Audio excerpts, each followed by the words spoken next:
Let's see the question, how does the matching concept apply to depreciation. अब depreciation में matching concept कैसे apply होता है। Depreciation क्या होता है, हर साल जो हम कहते हैं कि एसेट की वैल्यू में कमी आ गई है उसको हम लोग डेप्रिसिएशन कहते हैं, उसको हम कहाँ पोस्ट करते हैं, पेनल में डालते हैं। देखो मान लिया मैं एक फर्नीचर खरीद कर लेकर आई हूँ, फर्नीचर नहीं कुछ और ले लेते हैं, सॉरी बिल्डिंग खरीदी है मैंने, ज़्यादा हैवी, ठीक है। मैंने ना बिल्डिंग खरीदी है सो दैट मेरा जो है प्रोडक्शन वगैरह स्टार्ट हो सके, और ये मैंने खरीद ली है 10 लाख की, 10 लाख की मैंने बिल्डिंग जो है खरीद ली है। तो क्या हो जाएगा, मेरी प्रोडक्शन स्टार्ट हो जाएगी, मेरी ना कमाई शुरू हो जाएगी, मेरी रेवेन्यू जो है जनरेट होनी शुरू हो जाएगी, ठीक है, जनरेट होनी मेरी रेवेन्यू शुरू हो जाएगी, मुझे इनकम आना शुरू हो जाएगा। तो ये है तो एक्सपेंसिव। अब इतना बड़ा, भले ही मैं चाहे 2000 का टीवी खरीद के लेकर आऊँ या मैं 10 लाख की बिल्डिंग खरीदूँ, है तो एक्सपेंसिव। भले ही उसका नाम रेवेन्यू एक्सपेंडिचर है, कैपिटल एक्सपेंडिचर हो, लेकिन है तो एक्सपेंडिचर ही ना वो।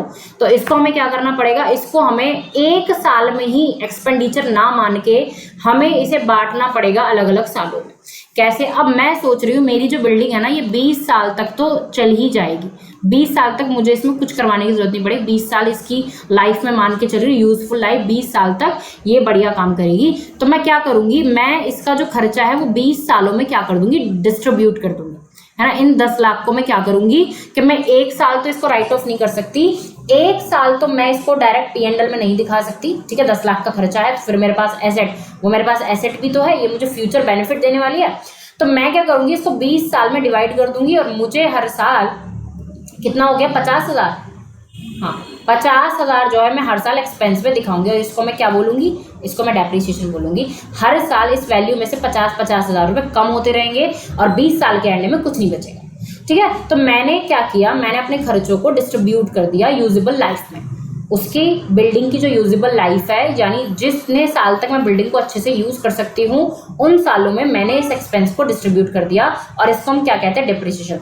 तो ये जो मैचिंग कंसेप्ट है वो डेप्रिसिएशन पे अप्लाई होता है, यानी जब तक मेरी बिल्डिंग से रेवेन्यू आ रही है, जितने पीरियड तक मेरी रेवेन्यू आ रही है, सेम पीरियड के लिए मैंने क्या कर दिया, उसकी कॉस्ट को यानी उसकी एक्सपेंस को भी मैंने चार्ज कर दिया, ठीक है। यही किया ना, तो इसको क्या कहते हैं, इसको हम क्या कहते हैं, मैचिंग कंसेप्ट कहते हैं। तो ऐसे ही मैचिंग कंसेप्ट डेप्रिसिएशन पे जो है लगाया जाता है, ठीक है। So I hope this is a proper explanation to this question.